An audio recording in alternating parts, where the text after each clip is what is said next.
메시아에 대한 이야기로 가득 차 있습니다.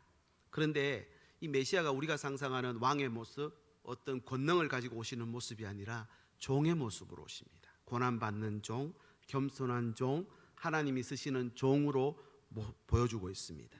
사람들은 종이란 말을 좋아하지 않죠.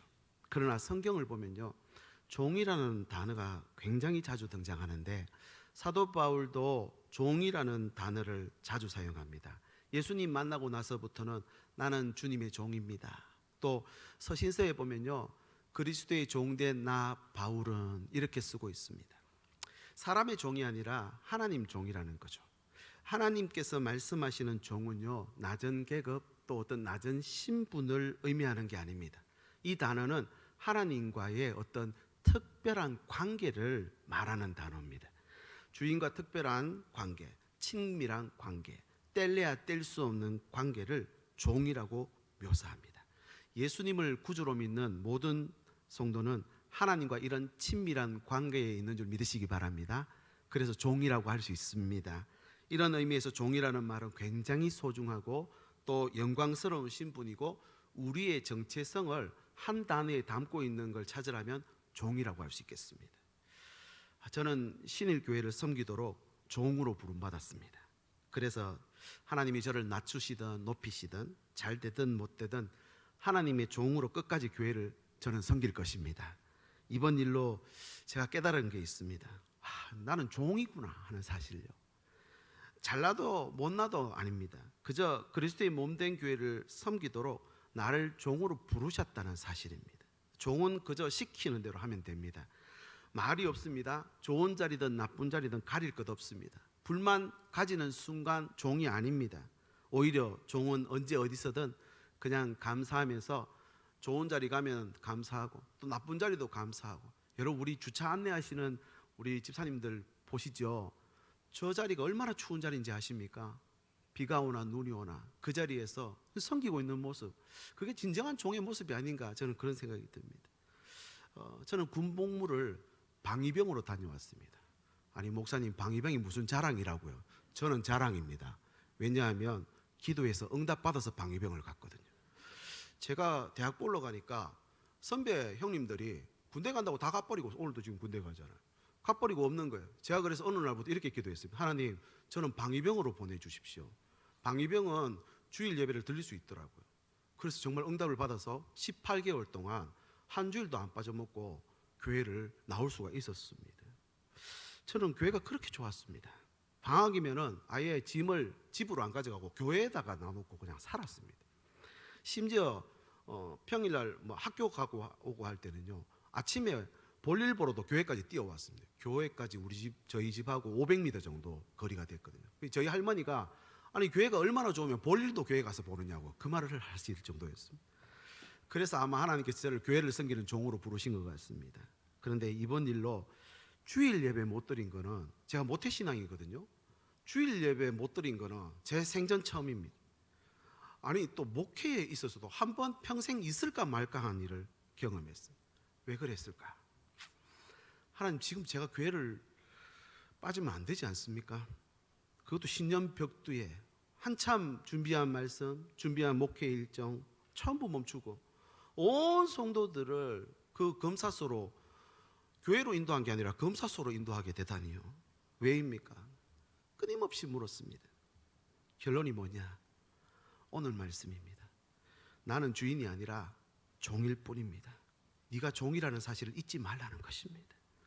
내가 아무리 다짐하라고 맹세를 하고 교회에 안 빠지겠다 해도 한순간에 이런 일이 벌어진다는 겁니다. 여러분, 그럼에도 불구하고 교회는 주님이 지키십니다. 주님이 물과 피를 다 쏟으시고 값주고 사셨기 때문에 교회의 주인은 주님이십니다. 마찬가지로 우리 삶의 주인 또한 우리 예수님이신 줄 믿으시기 바랍니다. 그래서 여러분, 우리는 오늘 또 이 땅을 살아가면서 종의 노래를 부르며 그 주신 사명을 감당하는 것이 우리에게 주어진 어떤 하나님의 사명이라는 것입니다. 오늘 이사야서에 나오는 이 종의 모습은 그런 모습입니다. 40장 1절 말씀 읽어보겠습니다. 너희의 하나님이 이르시되 너희는 위로하라, 내 백성을 위로하라. 그렇게 하시며 메시아에 대한 이야기를 하고 그 메시아에게 하나님이 어떤 일을 주셨는데 무슨 일입니까? 위로하는 일을 맡기셨다는 겁니다. 그래서 예수님은 위로자가 되셔서 직접 이 땅에 오신 것이죠. 송구 영신 예배 말씀 나눴죠. 예수님이 왜 위로자가 되십니까? 우리의 모든 죄를 사해 주셨기 때문에 위로가 됩니다. 맞습니까, 여러분? 그리고 내 모든 삶의 본질이 되십니다. 그래서 위로자가 될 수 있습니다. 그리고 예수님은 가장 좋은 소식, 복음이시기 때문에 위로가 되는 것입니다. 그 위로자의 모습은 조금 전 말씀드린 대로 왕의 모습이나 어떤 권세를 가지고 나타난 모습이 아니라 종의 모습이더라는 겁니다. 이 종의 노래는요, 어쩌면 저와 여러분의 삶의 가장 본질적인 삶의 자세인지도 모르겠습니다.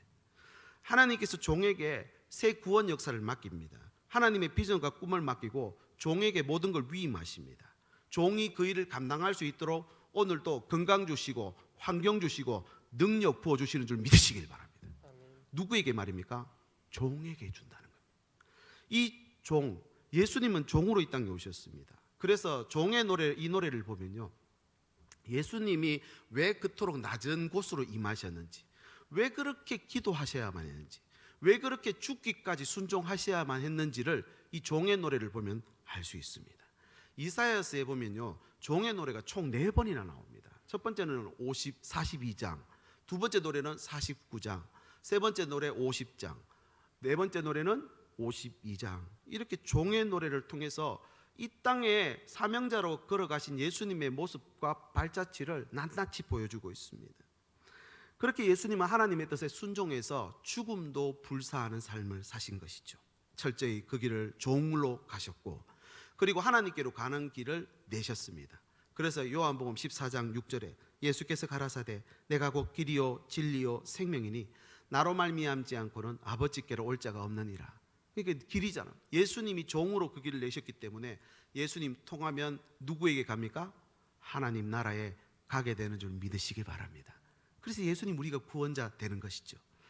이런 하나님의 종들에게는요, 반드시 있어야 할 것들이 있는데 오늘 말씀 통해 제가 3가지를 찾아냈습니다. 첫 번째, 꼭 있어야 되는 게 하나님의 일이 그 종에게 있어야 됩니다. 종을 내세우는 주인은 없습니다. 그런데 하나님은 오늘 이 말씀 보면 종을 막 자랑하고 내세우십니다. 1절 말씀 우리 같이 한번 읽어보겠습니다. 1절 시작. 내가 붙드는 나의 종 내 마음에 기뻐하는 자 곧 내가 택한 사람을 보라. 내가 나의 영을 그에게 주었은즉 그가 이방에 정의를 베풀리라. 아멘. 이 하나님의 일인데 일을 정의, 공의, 이 개역 한글판에는 정의를 베풀리라를 공의를 베풀리라 이렇게 말씀하고 있습니다. 그러니까 예수님을 보라는 겁니다. 하나님의 종 예수님을 보면 그를 붙들고 있고 기뻐하고 택하고 성령을 부어줬다는 겁니다. 그리고 거기서 더 나아가서 하나님의 공의를 그가 행한다는 겁니다. 종이라는 단어는 우리가 일반적으로 생각할 때 시키는 것만 하면 됩니다. 안 시킨 건 하면 안 됩니다. 그런데 이 종이라는 단어와 그 종이 하는 일을 보면은 굉장히 상대적입니다. 우리가 생각하는 그 종이 아니라 이 종은 어마어마한 하나님의 일을 행하는 종이더라는 겁니다. 하나님의 종이, 우리가 또한 하나님의 종이 될 때에 여러분 우리의 일은 하나님의 일만큼 격이 높아지게 되는 줄 믿으시기 바랍니다. 그러면 우리가 이번 한 주간 하는 일을 하나님의 일 되게 만들면 되죠. 그러면 우리는 하나님의 대사로 이 세상 앞에 서게 되는 줄 믿으시기 바랍니다. 예수님의 이 생애를 보면 알 수 있습니다. 예수님의 생애를 보면요, 3가지 일로 이렇게 요약을 할 수 있는데 첫 번째는 그의 가르침과 삶입니다. 그리고 또 한 가지는 십자가고 부활입니다. 먼저 예수님의 삶과 가르침을 생각해 보면 예수님은 정의를 세우는 것이 어떤 일인지를 보여줍니다. 그가 가르친 모든 말씀 속에서 하나님의 일이 있고요, 그의 삶 속에서도 더 큰 하나님의 일을 보여주고 있습니다. 그의 삶을 보면 말구역에서 나셨고 머리 둘 곳이 없이 사셨고 굶주린 자를 먹이셨고 병든 자 고치시고 귀신을 쫓아내시고 이게 전부 하나님의 일이라는 겁니다. 이 모든 일이 바로 하나님의 일을 이루어 드린 일이라는 겁니다. 하나님이 우리 예수님 얼마나 사랑하셨을까요, 여러분? 하나님 우리 사랑하는 건 아시잖아요. 하나님이 예수님을 얼마나 사랑하셨는지 아십니까? 이 땅에 사시는 동안 단 한순간도 주님을 떠나신 적이 없습니다. 이는 내 사랑하는 자요 내 기뻐하는 자다. 너희는 그의 말을 들으라 하실 정도로 하나님은 예수님을 너무 사랑하셨습니다. 그래서 예수님이 십자가 돌아가실 때 햇빛도 빛을 잃어버렸고 바위도 터져버렸고 땅도 갈라져 버렸습니다. 휘장이 위에서부터 찢겨내려 버렸죠. 하나님의 마음이 다 찢어진 겁니다. 여러분, 왜 하나님이 예수님이 그렇게 사랑하셨을까? 제가 가만히 묵상해 보니까 예수님이 하나님의 일을 하고 있거든요. 여러분, 저와 여러분의 한 주간의 삶이 하나님이 일이 된다면 하나님이 저와 여러분을 누구보다 사랑해 주시는 줄 믿으시기 바랍니다. 이게 하나님의 일입니다. 두 번째는 십자가가 예수님의 일이었습니다. 십자가를 통해 나타낸 정의는 죄에 대한 심판이죠. 죄를 지으면 심판받는다는 것이 하나님의 공의입니다. 죄를 지어도 심판 안 받을 수도 있는 건 세상의 불이라고 하죠. 세상의 불이. 죄값을 치르기보다는 그래서 이런저런 방법으로 피해가려고 합니다. 그러나 하나님의 심판에는요, 불의가 없습니다. 죄 지으면 죽는다고 하신 것이 하나님의 법이고 그 법대로 누군가가 희생됐습니다. 이 소크라테스라고 하는 철학자는요, 유명한 말을 남겼습니다. 악법도 법이다. 그러고는 사약을 받고 실제로 죽음에 이르게 됩니다. 여러분, 그 말이 무슨 말입니까? 악법도 지킬 때에 정의가 되고 공의가 된다는 겁니다. 하물며 전지전능하신 하나님의 법이 지켜지지 않겠습니까? 죄는 사망에 이른다. 그래서 로마서 6장 23절에 죄의 삭은 뭐라고 했습니까? 사망. 그리고 창세기에도 먹으면 반드시 죽는다. 이게 하나님 법입니다. 그런데 우리는 지금 죽지 않고 살아 있습니다. 왜 그러냐? 대신 누군가가 값을 치렀기 때문이라는 거죠. 그 내용이 로마서 3장 23절에 나옵니다. 모든 사람이 죄를 범하였음에, 죄를 범하면 어떻게 된다 했습니까? 죽어야 합니다. 그런데 죽지 않고 밑에 뭐라고 되어 있습니까? 그리스도 예수 안에 있는 속량으로 말미암아 하나님의 은혜로 값없이 의롭다 하심을 얻었다, 살았다는 말입니다. 죽어야 하는데 예수님의 속량으로 살았다는 거죠. 여러분, 죄의 삭은 사망이라는 법이 예수님의 죽으심으로 우리를 살린 겁니다. 이게 하나님의 일입니다.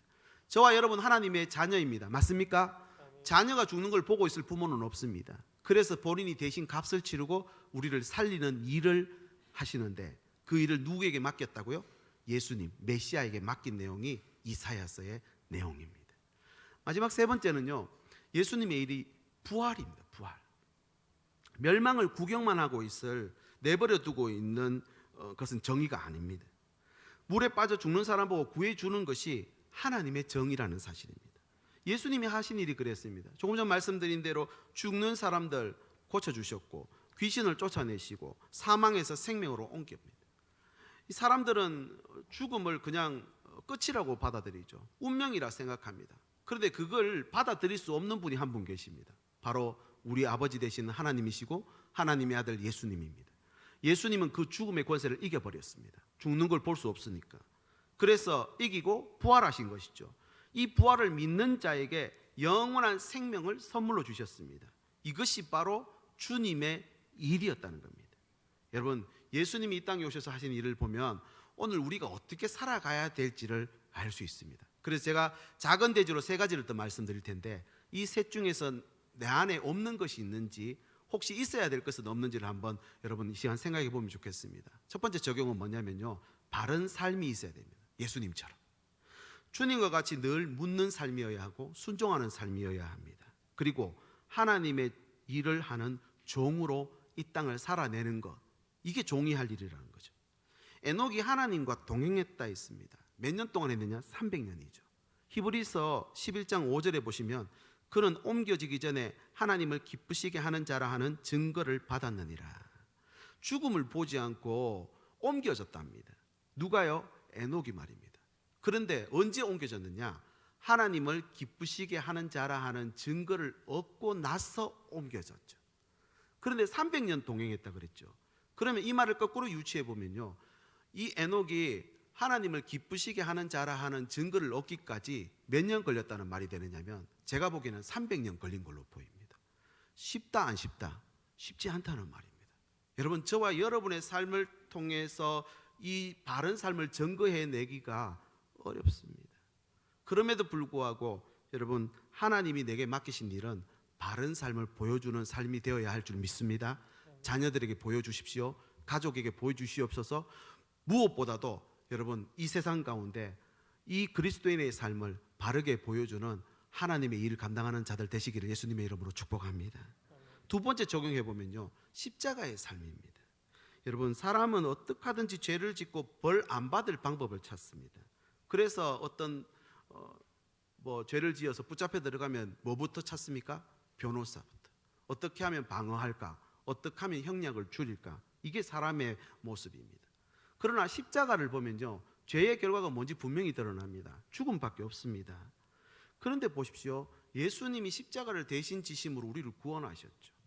여러분, 어떤 공의를 세우고 정의를 세우기 위해서 권세가 있고 능력이 있어야 되는 게 아니라 예수님은 십자가를 지심으로 이 정의를 바르게 세우셨습니다. 그 정의가 뭐냐? 우리를 구원하는 일이죠. 그래서 이렇게 정의할 수 있습니다. 예수님의 신성, 신적인 능력으로 우리를 구원하신 게 아닙니다, 여러분. 예수님의 십자가가 저와 여러분을 구원하셨는 줄 믿으시기 바랍니다. 십자가가 뭡니까? 희생이잖아요. 대가 치르는 거잖아요. 여러분, 오늘도 저와 여러분이 내가 저지르지 않은, 내가 잘못하지 않은 것들, 어떤 대가를 치러야 하는 일이 있고 또 그런 희생을 감내해야 될 일들이 우리 앞에 적지 않습니다. 일반적으로 그것 겪지 않기 위해서, 피해가기 위해서 얼마나 노력하는지 모릅니다. 그런데 오늘 말씀해 보십시오. 하나님의 정의가 서고 공의가 바로 서기 위해서 누군가가 희생이 필요하다는 거예요. 누군가가 대가를 치르면 그곳에 정의가 세워진다는 것입니다. 이것이 하나님의 일을 맡은 종이 해야 되는 일이라고 말씀해 주고 있다는 사실입니다. 여러분, 오늘 또 누군가의 희생으로 우리나라가 여기까지 왔는 줄 믿으시길 바랍니다. 우리 가정도 마찬가지입니다. 엄마 아버지가 희생했기 때문에 여기까지 온 것입니다. 교회도 마찬가지 아닙니까? 누군가가 희생했으니 한국교회가 여기까지 온 것입니다. 이 희생이 바로 정의를 세우는 것이고 공의를 세우는 것이다. 여러분, 그러면 우리의 삶의 자세는 많이 달라집니다. 어떤 자리에 가야 되고 어떤 권세를 얻어야 될 것이 아니라 오늘 또 내가 희생하고 내가 대가를 치를 일들이 무엇인지를 잘 찾아가면 하나님의 종이 되는 것이죠. 세 번째는 부활이라 그랬죠. 부활은 적용을 해보면 부활을 전하는 삶이 되어야 된다는 말입니다. 이제 구원받을 길이 열려버렸습니다. 죽음으로 끝나는 게 아니란 말입니다. 여러분, 이거 죽음을 그대로 받아들이시면 안 됩니다. 우리는 다시 삽니다. 믿으십니까? 이 땅에서 나의 호흡이 끊어진다 할지라도 데스밸리, 사망의 음침한 골짜기를 지나고 나면은 그분의 나라에서 우리는 영원히 사는 존재가 되는 줄 믿으시길 바랍니다. 이게 부활이 있다는 것입니다. 이걸 전하는 것입니다. 이거 믿는 것이 전하는 것이고 전하는 것이 바로 하나님의 일입니다. 예수님은 가시는 곳마다 하나님의 권능이 나타납니다. 여러분 기억하시죠? 예수님이 들어가는 동네, 예수님이 들어가는 가정, 예수님이 만지는 모든 것들이 고쳐지고 회복되었습니다. 이게 하나님의 권능이죠. 그런데 시편 118편 15절에 보면 의인의 장막에는 기쁜 소리, 구원의 소리가 있으며 여호와의 오른손이 권능을 베푸신다. 이게 하나님이 권능을 베푸시는데 어디에 베푸시는지를 잘 보십시오. 기쁜 소리 있는 곳에, 구원의 소리가 있는 곳에 하나님의 권능이 함께 하신다. 왜 예수님이 가는 곳마다 그런 일이 벌어졌느냐? 바로 예수님이 천국 복음 들고 그곳에 들어가셨기 때문인 줄 믿으시기 바랍니다. 그럼 우리는 어떻게 해야 될까요? 우리 또한 천국 복음 가지고 우리의 발길이 닿는 곳, 우리가 가야 할 곳, 우리가 또 섬겨야 할 곳을 가는 것입니다. 그런 곳에 하나님의 권능이 따라올 수 있도록 뭐를 가지고 가야 될까요? 복음 들고 가는 겁니다. 여러분, 오늘 대구로 가실 때는 하나님 주신 놀라운 이 복음을 가지고 가정으로 들어가시길 축복합니다. 내일부터 시작되는 모든 일터에 이 만고불변의 하나님의 구원의 소식을 내 심령에 가득 품고 내 삶 속에 가득 채워서 여러분 일터로 들어가실 수 있기를 예수님의 이름으로 축복합니다. 그럼 무슨 일이 벌어진다고요? 여호와의 오른손이 권능을 베푸신다. 할렐루야. 이것이 하나님의 종들에게 나타나는 일들. 두 번째는요, 하나님의 성품이 그 종들에게 있습니다. 2절부터 4절까지는요 성품 세 가지가 나오는데 요 성품 세 가지도 한번 나한테 있는 건지 아니면은 또 없는 건지 한번 보십시오. 첫 번째 성품은 겸손입니다. 2절 말씀 읽어보겠습니다. 그는 외치지 아니하며 목소리를 높이지 아니하며 그 소리를 거리에 들리게 하지 아니하며. 목청이 높은 시대입니다. 자기 피할 시대라고 하죠. 그래서 많은 사람들이 SNS나 또 뭐 카톡이나 이런데 잘 사는 모습을 보이고 싶어합니다. 그래서 잘 먹은 거 올리고 또 좋았던 데 올리고 또 요즘은 기술이 좋아져서 얼굴도 화장 안 했는데도 뽀샵이 딱 돼가 너무 예쁘고 멋지게. 근데 대부분은 왜곡되고 과장되어 있죠. 맞습니까? 여러분, 사람들은 그렇게 조금씩 더 부풀리고자 합니다. 그런데 성경에 보면 예수님은요, 늘 드러내는 것보다 숨기십니다. 낮추십니다. 그렇게까지 낮아지신 분이 있을까 싶을 정도로 낮추십니다. 이게 바로 하나님의 종들에게 있어야 할 성품이라는 거죠. 교만은 멸망의 선봉이라 했습니다. 내 마음이 높아지면요, 결국은 멸망으로 갈 수밖에 없다. 아, 나는 하나님의 종이지 라고 생각하면 겸손의 성품을 품을 수 있는 것입니다. 이 겸손은 흉내낸다고 되는 거 아닙니다. 그래서 성품이라고 하는지 모르겠습니다. 여러분, 내가 종이라는 걸 제대로 인식하고 받아들일 수 있으면 내 삶 속에 겸손이 나타나게 되는 줄 믿으시기 바랍니다. 두 번째는 뭐냐면 긍휼입니다. 긍휼. 이 하나님의 종들에게 나타나는 이 긍휼 사역은요, 공의, 정의하면 이런 생각 드시지 않습니까? 작은 흠결도 있으면 안 됩니다. 오류가 있으면 안 되죠. 그런데 하나님의 정의에는요, 긍휼이 밑바탕에 깔려 있습니다. 너의 잘못과 실수니까 대가를 치러라 이렇게 안 하십니다. 내가 대신 할 테니까 너는 살아라. 이게 하나님의 정의라는 거죠. 이 사랑 위에 세워진 공의가 바로 모든 이름 위에 뛰어난 이름, 바로 예수 그리스도가 되는 것입니다. 42장 3절은요, 어떻게 펼치는 것인지 보여줍니다. 상한 갈대를 꺾지 아니하시며 꺼져가는 등불을 끄지 아니하시고 진실로 정의를 시행할 것이다. 어떤 능력과 권세가 있어서 정의가 나타나는 게 아니라 상한 갈대 안 꺾고 꺼져가는 등불을 안 끄는 게 진실로 정의가 된다. 그러니까 진정한 정의는 권세를 가지고 판단하고 분별하고 정죄하는 것이 아니라 꺼져가는 등불, 꺾어진 갈대 꺾지 않는 게 진정한 정의다라는 사실. 여러분, 상한 갈대 꺼져가는 등불은 연약한 인생을 가리키는 것 같습니다. 말 한마디에도 우리가 얼마나 상처를 받습니까? 요즘은 말로 사람을 죽이기도 하더라고요.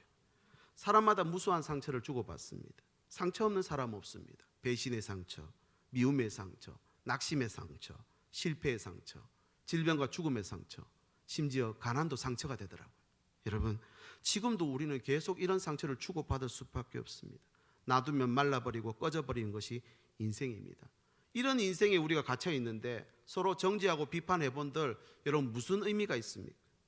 상한 갈대를 꺾지 않고 꺼져가는 등불 끄지 않는 것이 진정한 정의라고 했습니다. 예수님은 그렇게 사셨습니다. 그러면 오늘 또 우리는 어떤 마음을 가지고 살아야 할까요? 새해를 시작하면서 위로하라 그랬습니다. 위로는 찾아가서 하나님의 위로를 전하는 겁니다. 전하려면 하나님께 위로를 받아야 된다 했죠. 여러분, 긍휼이 그런 것입니다. 정죄나 심판 그런 눈을 보고 하면요, 전부 지적거리밖에 없습니다. 그런데 성경에 마태복음 7장에 뭐라고 합니까?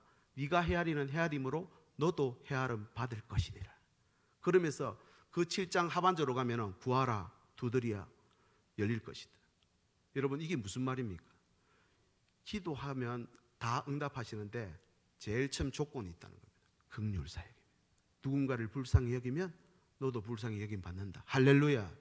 여러분, 하나님은요, 오늘 또 상한 갈대 꺼져가는 등불 끄지 않고 꺾지 않으면서 우리에게 긍휼을 베푸십니다. 이게 진정한 정의라는 것이죠. 여러분, 이번 한 주간 한 번 더 참아주시기 바랍니다. 한 번 더 품어주십시오. 조금만 더 기다려 주십시오. 여러분, 긍휼이 필요한 곳에 찾아가는 겁니다. 제가 말씀드렸죠. 어떤 권사님이 목사님 말씀 순종해서, 아니 제 말이 아니죠, 하나님 말씀 순종해서 내가 위로할 곳 이번 주에 찾아갑니다. 얼마나 은혜가 되는지요. 하나님, 저 권사님 가는 그 발걸음에 하나님 동행해 주시옵소서. 하나님의 권능의 오른손을 함께하여 주시옵소서. 여러분, 이게 기도가 되지 않습니까?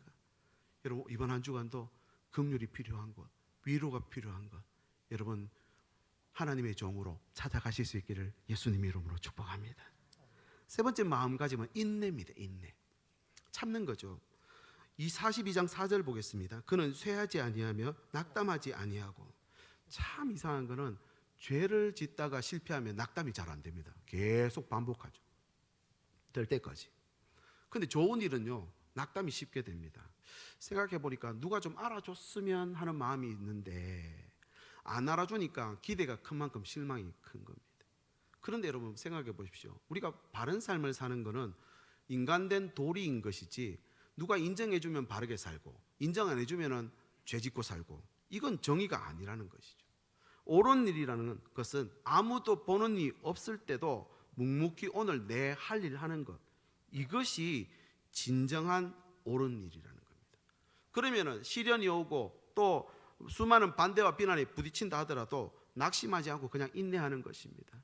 우리 믿음의 어머니들 중에서 그 힘든 가정을 끝까지 지키고 여기까지 오신 분들이 있습니다. 그걸 오늘 성경에서는 정의다, 하나님의 공이다 이렇게 말씀합니다. 여러분 가정을 지키고 교회도 마찬가지입니다. 교회도 힘들고 어렵지만 끝까지 지키고 있는 것, 이것이 바로 하나님이 말씀하는 일이고 하나님의 공이라는 것입니다. 그렇게 정의는 인내로 세워집니다. 오래 사는 것이 축복이 아니라 여러분 바르게 사는 것, 이게 축복입니다. 예수님 33년 사시다가 돌아가셨습니다.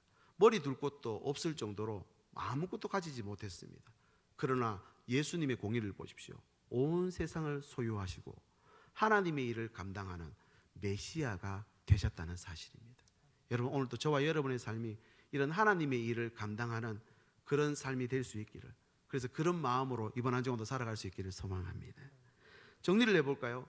겸손과 긍휼과 인내를 품고 하나님이 일하라 그랬죠. 어떤 일요? 바르게 사는 것이고 희생해 주는 것이고 대가를 치르는 것이고 부활의 소식을 전해주는 것, 이게 하나님의 일입니다. 마지막 세 번째, 여기가 중요한데요, 부르심이 있습니다. 여러분 하나님의 종들에게 있어야 될 게 뭐냐? 부르심입니다. 42장 6절에 보면 나 여호와가 의로 너희를 불렀다, 이 콜링이라고 하죠. 여러분 콜링이 제대로 되어 있으면요 어려움이 와도 넘어지지 않습니다. 부르심이 있으니까, 사명이 있으니까. 내가 오늘 또 해야 될 일이 있으면요 고난과 시련이 와도 흔들리지 않습니다. 근데 더 놀라운 것은요, 오늘 이 42장 6절 말씀 볼펜이 있으시면 별표를 한 3개쯤 쳐놓으십시오. 거기다가 원래 이 소원이 이루어지는 게 아닙니다. 우리가 원하고 바라는 게 이루어지는 게 아니라 하나님의 약속이 이루어집니다. 맞습니까 여러분? 여러분 성경에서 찾아내는 약속들을 잘 보십시오. 오늘 이 42장 6절은요 만고불변의 하나님의 약속입니다.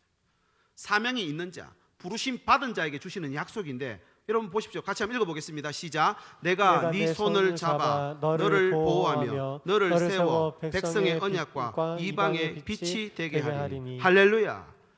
부르심 받은 자는 하나님이 손으로 딱 잡아주고 있다. 하나님이 눈동자와 같이 너와 네 가정을 보호하시겠다. 그리고 너를 세우고 백성의 언약으로 삼고 이방의 빛으로 삼아 주시겠다. 이것이 하나님의 약속입니다. 뭐가 있으면요, 부르심 받았다, 하나님이 나를 하나님의 종으로 불렀다, 이 하나님이 주신 확신만 있으면 여러분 이런 놀라운 하나님의 약속이 내 삶 속에 이루어지는 줄 믿으시길 바랍니다. 42장 7절 이런 말씀 같은 경우는 제가 집에다 현수막으로 만들어 붙여놔버려야 돼요. 한번 또 읽어보겠습니다. 시작. 네가 눈먼 자들의 눈을 밝히며 갇힌 자를 감옥에서 이끌어내며 흑암에 앉은 자를 감방에서 나오게 하리라. 할렐루야. 이런 말씀은요 신방 가기 전에 한번 읽고 가야 됩니다. 하나님, 저 가정에 하나님의 이름으로 신방합니다. 저 가정에 눈이 밝아지게 해주시옵소서. 감옥에서 끌어내게 해주시옵소서. 감방에서 풀려지게 해주시옵소서. 여러분 이건 하나님이 응답하시는 기도입니다. 그래서 요즘 이 SNS 문자도 많이 넣으시죠. 문자 넣을 때 여러분 내 손에 성령의 기름 부어 주시옵소서. 이 위로의 말 한마디가 저를 사망에서 생명으로 건져내게 해 주시옵소서. 여러분 이건 기도가 되는 것입니다. 왜냐하면 하나님의 종들에게 주신 약속이기 때문입니다. 이 종이 가는 곳마다 소경이 눈을 뜨고 갇힌 자가 옥에서 나오고 흑암의 권세가 풀어진다. 여러분 이것이 올 한 해 우리 교회가 해야 할 일인 줄 믿습니다. 아니 이 해야 할 일이 아니라 하나님의 종이 되면 이런 일은 따라온다는 것입니다. 할렐루야. 여러분 그래서 8절은 내가 네게 준 영광 찬송 우상에게 뺏기지 않겠다. 9절에 뭐라고 합니까? 새 일을 행하는데, 새 일을 행할 것인데 행하기 전에 너한테 먼저 보여준다. 누구에게요? 하나님의 종에게 먼저 보여주더라는 것입니다. 이 얼마나 놀라운 말씀입니까? 새해에 우리 교회 안에 하나님의 마음과 하나님의 놀라운 사역들이 우리 10년 가운데 심겨지시기를 예수님의 이름으로 축복합니다. 그러면요 이런 일은 따라온다는 겁니다. 이제 말씀을 정리하겠습니다. 알렉산더 대왕이 그렇게 위대한 이름이었음에도 불구하고 그 군대 안에는 동명이인의 사병이 하나 있었는데 이 사병의 이 행실이 너무 좋지 못한 겁니다.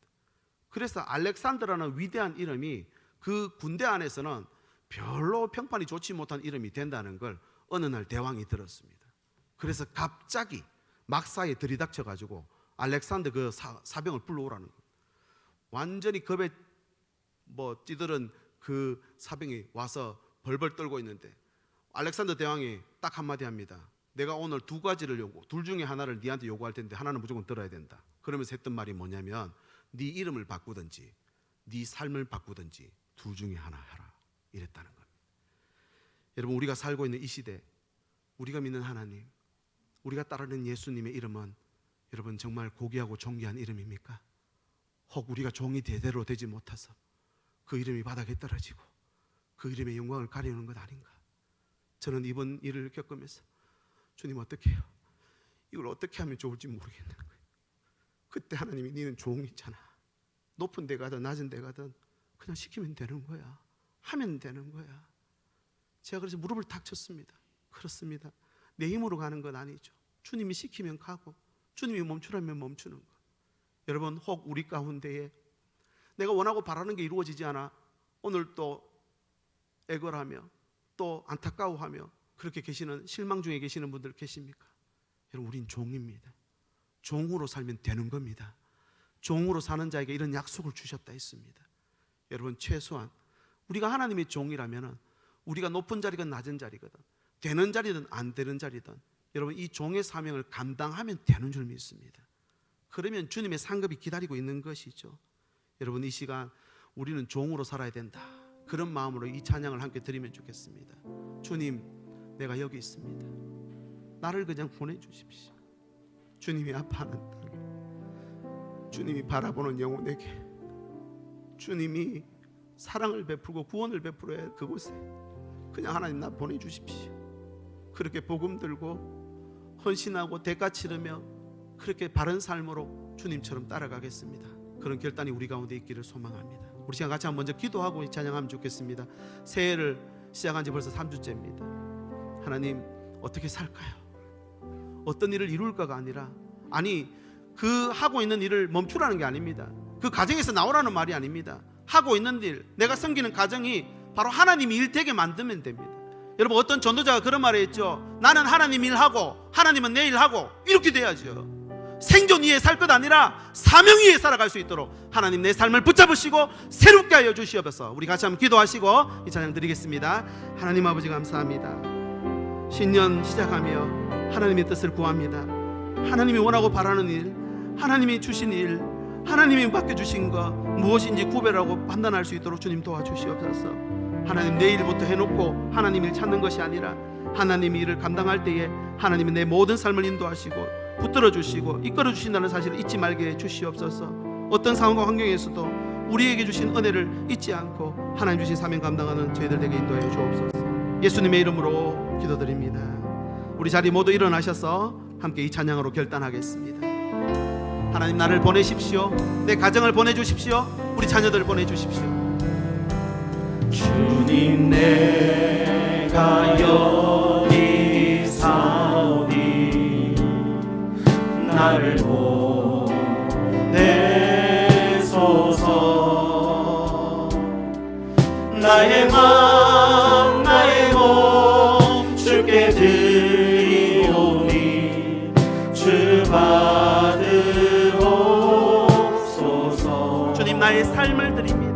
주님, 내가 여기 사오니 나를 써 주소서. 가진 것 모두 다, 가진 것 모두 다 주께 드리오니 주 받으옵소서.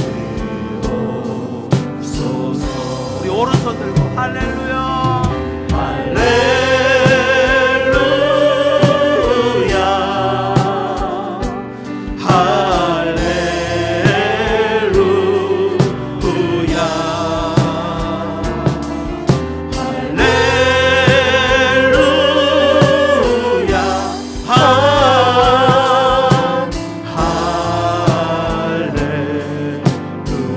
나를 보내소서.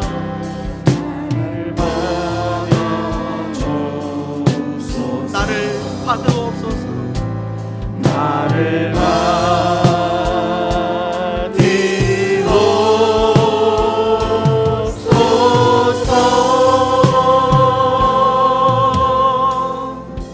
내가 네 손을 잡아 너를 보호하며 너를 세워 백성의 언약과 이방의 빛이 되게 하리니 내가 눈먼 자들의 눈을 밝히며 갇힌 자를 감옥에서 이끌어내며 흑암에서 앉은 자를 감방에서 나오게 하리라 약속하신 하나님 아버지, 종으로 살아가기를 원합니다. 내 삶의 주인이, 내 인생의 목표와 계획이 내 뜻대로 되는 것이 아니라 하나님 뜻대로 된다는 것을 인정하며 살아가게 인도하여 주시옵소서. 잘 되든 못 되든 어떤 자리에서든 올 한 해 하나님의 종으로 살아갈 수 있기를 소망합니다. 우리의 일터도 우리 자녀들도 특별히 내 삶 모든 전 영역이 하나님이 일하실 만한 놀라운 은혜의 현장, 사역의 현장, 능력의 현장 될 수 있도록 주여 성령의 기름을 부어 주시옵소서. 만복의 근원 되신 하나님 아버지 감사합니다. 주님 전에 올라올 때 빈손으로 오지 않게 하시고 귀한 예물을 올려드립니다. 우리의 눈물이고 자존심이고 우리의 모든 수고의 대가고 땀 흘림이며 하나님 앞에 온전히 우리의 모든 삶을 드리는 마음으로 귀한 예물을 올려드리는 손길을 기억하여 주시옵소서. 주님, 저들의 삶 속에 함께하여 주셔서 오른손으로 권능을 베푸시며 하나님의 놀라운 역사가 삶 속에 가는 곳마다, 바라보는 곳마다, 내미는 손마다 하나님 나타날 수 있도록 주여 인도하여 주시옵소서. 이제 주신 말씀 붙잡고 믿음의 발걸음 내딛기를 원합니다. 하나님의 말씀이 오늘도 우리의 삶의 목표가 되고 우리의 삶의 정체성이 되고 우리의 삶의 능력으로 나타날 수 있도록 인도하여 주시옵소서. 세상 끝날까지 우리를 버리지 아니하시고 함께 하시는 성자 예수 그리스도의 은혜와 무한하신 하나님의 사랑하심과 우리를 진리 가운데로 인도하시는 성령의 감동하심과 교통하심이 종의 노래를 부르며 올 한 해도 살아가기로 다짐하며 머리 숙인 주의 백성들 위해, 저들의 가정과 일터와 자녀들 위해 항상 함께 계시기를 간절히 축원하옵나이다. 아멘.